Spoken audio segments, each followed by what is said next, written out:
Assalamualaikum warahmatullahi wabarakatuh. Waalaikumsalam warahmatullahi wabarakatuh.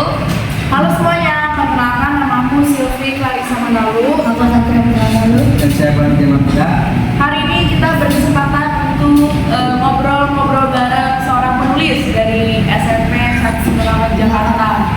Ya, yang bernama Melisa atau biasa disebut Cimeng. Cimeng.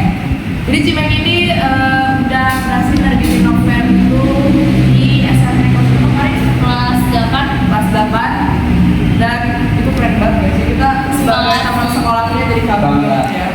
Nah kalau boleh tahu kamu tuh tertarik menulis tuh dari umur berapa sih?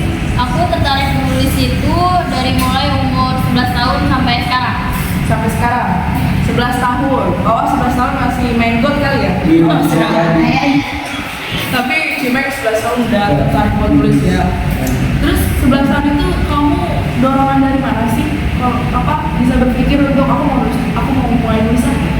Dorongannya itu udah pasti dari diri aku sendiri, terus dari temen aku, dari orang tua aku juga ya pastinya yang suka support. Terus temen-temen aku tuh suka ngasih kayak kata-kata yang bikin kayaknya ini bagus deh buat dimasukin ke buku. Kan kamu udah dapat support nih ya, berarti dari teman kamu, keluarga kamu gitu ya. Terus karena kamu dapat support itu, hal pertama yang bikin kamu tertarik buat nulis suatu novel tuh gimana sih? Kan selama ini kan cuma buat nulis-nulis doang, nggak berpikir mungkin buat berpikir gitu. Itu buat berpikir buat nulis itu gimana sih? Karena aku pengen cerita-cerita aku yang gak bisa aku ceritain ke orang lain itu tuh dibaca sama semua orang tanpa tahu itu tuh cerita masalah atau kayak kebahagiaan aku gitu loh. Jadi supaya orang tuh, oh iya ini tuh ceritanya bagus ya, ini sebenarnya ada di dunia nyata apa enggak. Nah kan orang-orang nggak tahu tuh kalau itu masalah punya aku, kebahagiaan punya aku. Iya. Soalnya kita kan kadang suka cerita ke orang tapi takut dibocorin gitu Yes, kan. yes. Kadang juga respon orang nggak sesuai sama ekspektasi kita sendiri. Contohnya Pawas ya, suka bocorin cerita orang. Mawas, parah banget jadi mawas. Apa sih selama kamu nulis ada nggak sih tantangan yang kamu alami? Udah pastinya banyak banget ya. Pertama tuh kadang kalau kita udah keenakan rebahan, apalagi udah megang HP nih, scroll TikTok. Nah pasti tuh di situ udah mulai muncul rasa males buat konsisten nulis, apalagi sedangkan buat buka not di HP aja kayaknya mending buka TikTok, Iya. mending buka Spotify ya kan. Nah kayak gitu sih. Terus habis itu kadang kalau misalkan lagi enak-enak nulis nih, pernah sering banget. Terus habis itu, oh iya ini lanjutannya mau gimana ya? Ntar yang ada tuh munculnya malah muncul ide cerita lain, bukan yang cerita lagi ditulis. Kayak gitu sih malesnya. Wah, benar juga ya, tantangan apa solusinya? Solusi dari aku itu, kalau emang mau konsistenin nulis, jangan pernah ngerasa males. Terus kalau emang lagi males, udah paksa aja. Karena aku pernah dapet kata-kata dari guru bahasa Indonesia aku. Guru bahasa Indonesia. Iya, terus Kalau misalkan kalian terus menulis, ide-ide itu bakalan terus muncul. Oke, jadi katanya tadi salah satu tantangan di nulis itu pasti malas. Iya, betul banget, betul banget. Terus solusinya itu apa tadi solusinya? Solusinya jangan pernah Jangan menulis. pernah berhenti menulis. Kamu kan waktu itu masih usia 14 tahun ya? Iya, 14 tahun. 14 tahun tuh masih sibuk-sibuk ya. Jadi aku kita juga dulu kelas 8 sibuk banget ya. Terus cara kamu bagi waktu itu gimana sih? Sekolah, belajar, terus masa harus bikin novel lagi?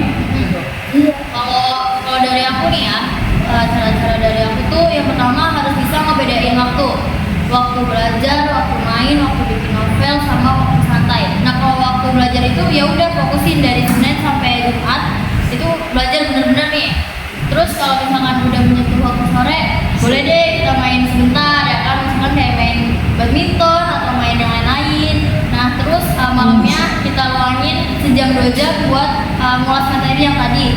Udah kayak gitu, pas 2 jam sebelum mau tidur, aku biasanya buka buku, buka not di HP buat nulis cerita apa aja yang udah aku dapetin hari ini. Nanti kalau misalkan cerita-cerita itu udah dibuat, aku gabungin sama hari-hari sebelumnya. Kan nanti kalau misalkan udah digabungin jadi cerita panjang ya. Nah cerita panjang itu kan novel, nah itu aku ngambil dari situ. Kan berarti kamu kebanyakan nulis pas malam. Ya betul. Malam kan sepi mungkin. Kalau kamu tuh tipe orang yang nulis novel harus dalam keadaan sepi atau mungkin rame? Kalau aku harus dalam keadaan sepi, karena kalau ramai aku orangnya ngantukan. Oh ngantukan. Jadi malam-malam itu ya. Karena malam memang sepi. Ya enak banget kan itu udaranya. Bisa bikin enggak lah, kan malam. Tapi kalau malam karena kan sampai mungkin larut ya. Pagi-pagi ngerasa ngantuk di sini. Pagi-paginya udah pasti ngantuk sih, makanya itu harus bisa dibedain antara waktu buat istirahat, terus waktu buat tulis-tulis kayak gitu. Kadang juga cerobohnya aku malam-malam suka ngerasa gak ngantuk. Siangnya itu di sekolah kadang suka mending tidur, mending kayak gini.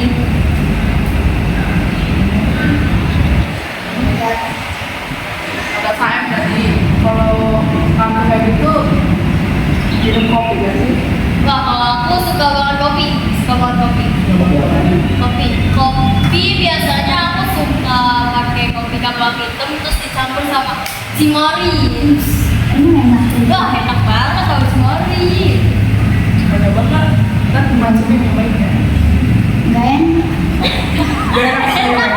Kan jadinya kayak hex kopi gitu kan. Dia biasanya minumnya susu ultra, nggak bisa minum kopi. Masih kecil ya. Nah, kalau dari tadi kita udah ngomongin perjalanan Cike bikin novel nih ya. Sekarang kita mau bahas nih novelnya nih.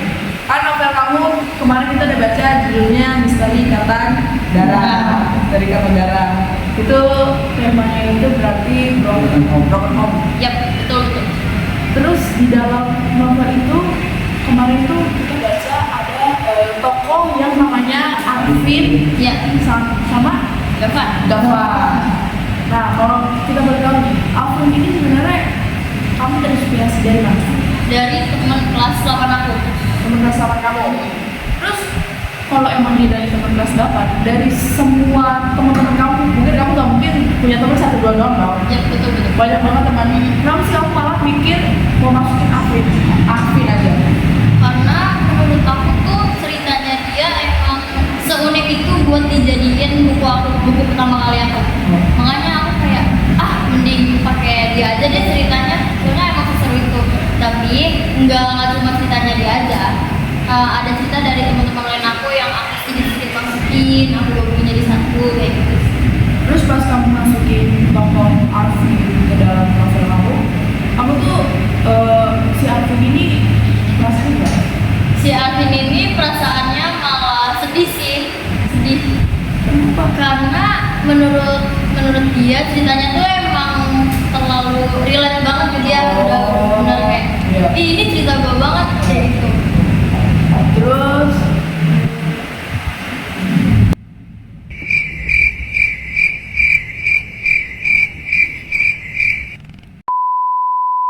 Kasih teman-teman kamu pas udah jadi itu gimana sih? Reaksi teman-teman aku banyak banget yang senang, terus juga bangga ya mereka. Terus habis itu sama juga banyak sedihnya, karena kan waktu aku yang aku pakai buat bikin novel itu nggak sebentar kan, ya 3 bulan juga aku nggak ketemu mereka tuh, paling juga ya sekedar di chat aja kayak Neng jangan lupa ntar malam teleponan ya gitu. tadi kan kamu bilang 3 bulan bikin novel. Menurut kamu itu cukup gak? Menurut aku malah itu kurang banget waktunya. Kurang.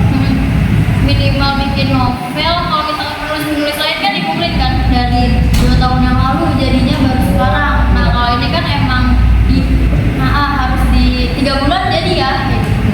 Jadi kamu merasa agak tertekan? Enggak, kalau aku nggak tertekan sih, karena kan emang aku juga udah suka nulis kan dari umur 11 tahun. Jadi ya udah tinggal aku pakai ide-ide yang udah aku tulis, terus aku tinggal gabungin sama yang ini sekarang. Terus reaksi tadi kan ada Gavan ya? Kita lupa nanya Iya, Gavan. Gavan itu siapa sih? Gavan itu bapakku sendiri malah. Kamu sendiri. Bapak. Terus pas si papa kamu masukin ke dalam novel, kamu ngomong dia? Udah dari 2 tokoh itu, Arvin sama Gavan, aku juga udah izin duluan kayak boleh nggak